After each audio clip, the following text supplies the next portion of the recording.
Señorita delegada, tratar de hacer por lo más rápido posible, terminar antes de noviembre, me he dicho, no sé, ¿ya? ¿Listo? Tampoco, no, vamos a hacer lo que corresponde, ¿sí? Hiperemesis gravídica es una patología muy frecuente, digamos, del embarazo, ¿ya? Como mencionamos ahí, que las náuseas y los vómitos, especialmente en los primeros meses, es una patología extremadamente frecuente. Siempre alguien le dice, estoy con náuseas y vómitos, y te dice, ¿no?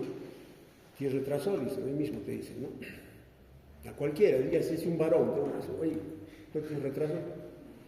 Porque eso aparentemente, como dice, es un fenómeno extremadamente frecuente, digamos que puede. Como dice, afecta aproximadamente algo de más de la mitad de las gestantes, un 40-60% de las gestantes van a tener sensación nauseosa y vómitos, y un porcentaje no de nada, pues es como si no pasara nada.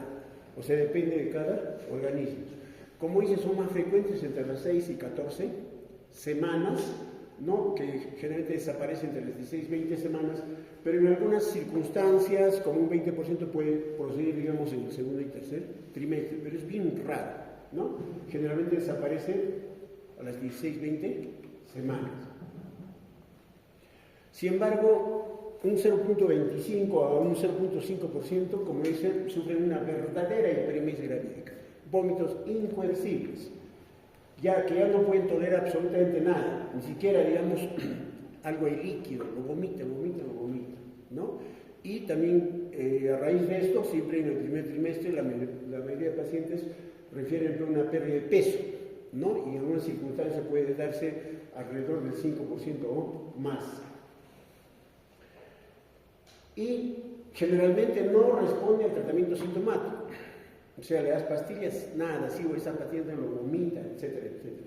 O sea, y lo típico es que se caracteriza por una progresiva deshidratación, ¿ya? Y como se menciona ahí, es más frecuente en primigestas, adolescentes, solteras, obesas, no fumadoras y generalmente mujeres de raza negra, ¿ya?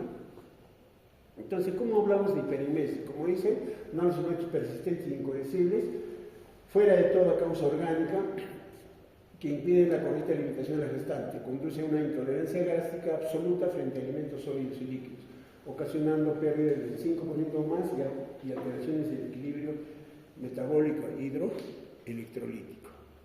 Eso es lo que hay. Generalmente en una hiperemesis hay, vamos a decir, alteraciones del equilibrio metabólico y hidroelectrolítico y va a haber deshidratación. Y aquí el tratamiento generalmente es sintomático. Está disertada, hay que hidratar. Hay náuseas, vómitos, lógicamente hay tratamiento sintomático, vamos a decir, ¿no? Y tratamiento hidroelectrolítico y metabólico.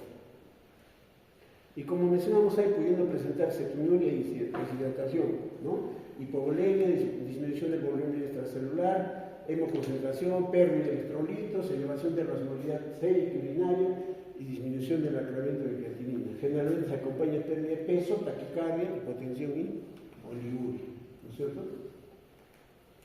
Esta generalmente es una enfermedad de las teorías, o sea, no hay nada claro, digamos, por qué se presentan náuseas y vómitos. Como dice, la etiología generalmente es desconocida, aunque se han implicado algunos factores. De estos factores tenemos los hormonales, ¿no? La presencia de gonadotrofina coriónica H en exceso, pues, un embarazo doble. Un embarazo doble, la placenta va a ser más grande, etcétera, etcétera, y por tanto la gonadotrofina va a ser mayor. La presencia de estradiola, el déficit de ACTH, y se ha evidenciado factores neurológicos como un déficit de serotonina, déficit de piroxina, déficit de vitamina B, se ha visto que puede ser factores inmunológicos, alteración, digamos, del pH gástrico, y se ha visto en casos de infección por Helicobacter pylori, psicológicos, una gestación no deseada, una persona inmadura, histerismo, o sea que en otras palabras, no es nada típico decir, mira, alguien tiene náuseas y vómitos, por esta es la causa.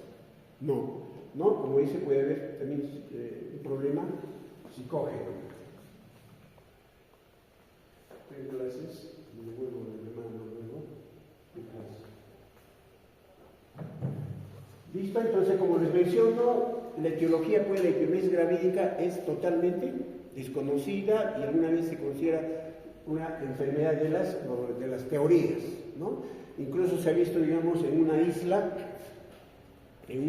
por el Asia, donde había cualquier cantidad, digamos, de hiperemesis gravídica. Había una teoría de que ahí había un tipo de papa que aparentemente era, digamos, teratógeno para el bebé. Entonces lo que hacía, comían eso, entonces el organismo aparentemente se defendía contra ese, vamos a decir, ese alimento que aparentemente causaba problemas en el bebé. Hasta eso se ha mencionado, ¿sí? Factores de riesgo, como les he dicho, aumento de masa placentaria, cinetosis, historia de migraña, antecedentes familiares, antecedentes personales, en los 2/3 partes se repiten, o sea que la mamá tuvo, y un 1/3% pueden empeorar, y también se ha visto que se presenta más en el sexo femenino. Ya desde ahí mira cómo se entran los problemas, en el sexo femenino, una broma, ¿no? Entonces, desde el punto de vista fisiopatológico, los vómitos persistentes llevan a una depresión del volumen plasmático, elevación del hematocrito, trastornos metabólicos que incluyen aumento de la urea, del nitrógeno, hay hiponatremia, hipocalcemia, hipocloremia, alcalosis metabólica, etc. Como se menciona también, el perfil tiroideo para evaluar si hay hipertiroidismo. Y algunos pacientes con hipermesia gravídica tienen pues un hipertiroidismo benigno transitorio debido a la estimulación de la tiroides, porque la molécula, en este caso la HCG beta, que es institucionalmente sensible similar a la TSH. ¿Ya? ¿Qué vamos a tener desde el punto de vista clínico? Náuseas y vómitos de predominio matinal, inicialmente mucoviliosos y luego alimentarios. Sin esfuerzo pueden estar desencadenados por dolores fuertes, epigastralgia, sacorrea, modificaciones del apetito y gusto, y en ocasiones hematemesis por desgarro de la mucosa gastroesofágica, por donde se llama el síndrome de Mallory, pues está que vomita y vomita y vomita. Entonces, ¿qué cosa puede haber? Hematemesis por desgarro de la mucosa gastroesofágica, ¿no? Que es el famoso síndrome de Mallory, pues, ¿sí?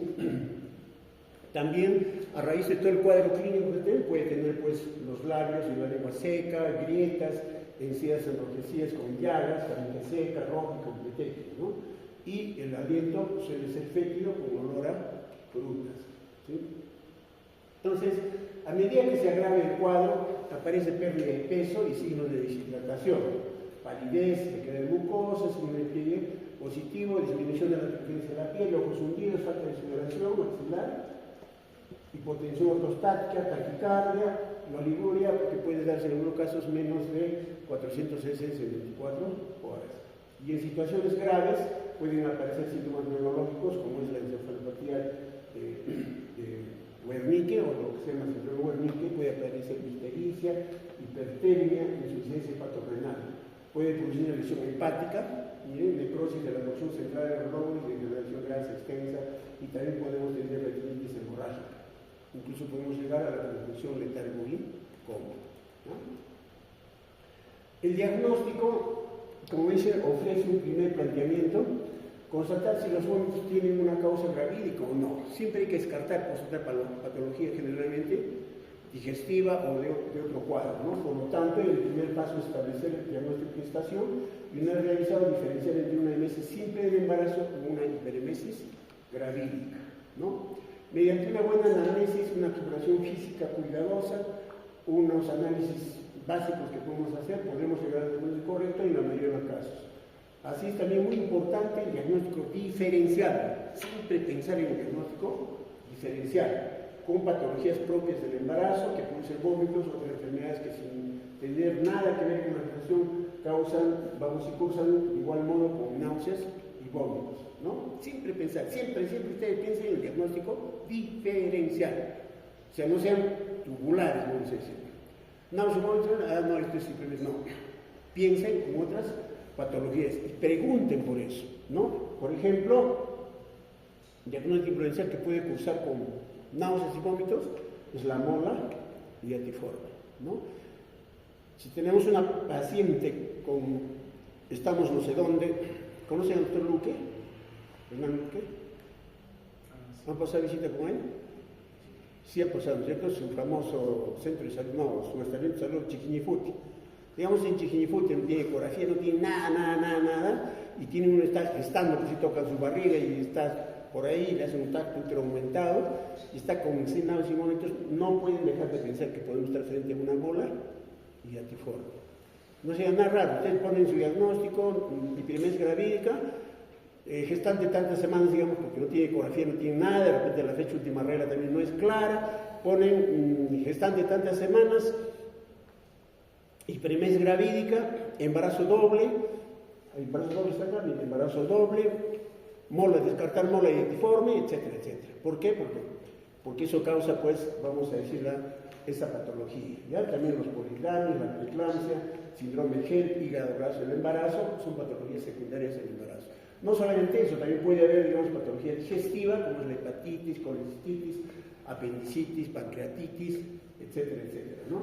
Y infecciones agudas sistémicas, como también las patologías neurológicas, meningitis, tumores, hipertensión diacronica, puede causar vómitos, ¿no? Patología urinaria, la pielonefritis puede causar más vómitos, descaucicógeno, hipertiroidismo, hiperparatiroidismo, diabetes, infección suprarrenal, efectos colaterales de sustancias químicas, drogas, toxinas, etc.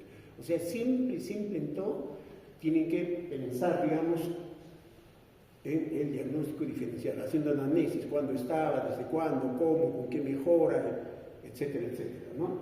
Y viendo también, pues, si es gordita, a ver, puede ser también diabetes, si de repente ha tomado algo, etcétera, etcétera, ¿no?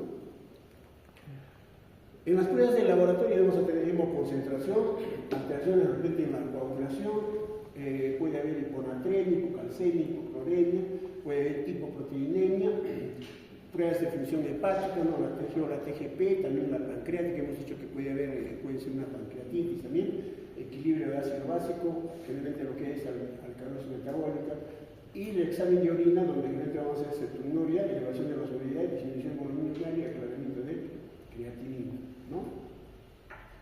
Entonces, como dice ella, es de mal pronóstico encontrar un aumento en las cifras de nitrógeno ureico, creatinina, ácido úrico, urea, transaminasa, osmolalidad seria, así como la disminución de forma importante de la reserva alcalina, sodio y potasio. En casos graves se debería solicitar la colaboración de un nefrólogo.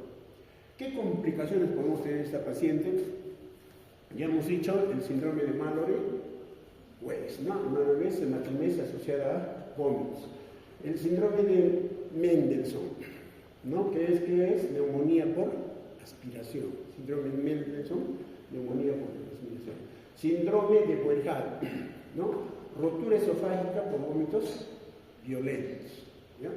Deshidratación y pérdida de secreciones gástricas como alcalosis metabólica y la famosa encefalopatía Wernicke por falta de vitamina, especialmente en la B, ¿no? Entonces, esas complicaciones se han descrito, digamos, en una hiperemesis gravídica.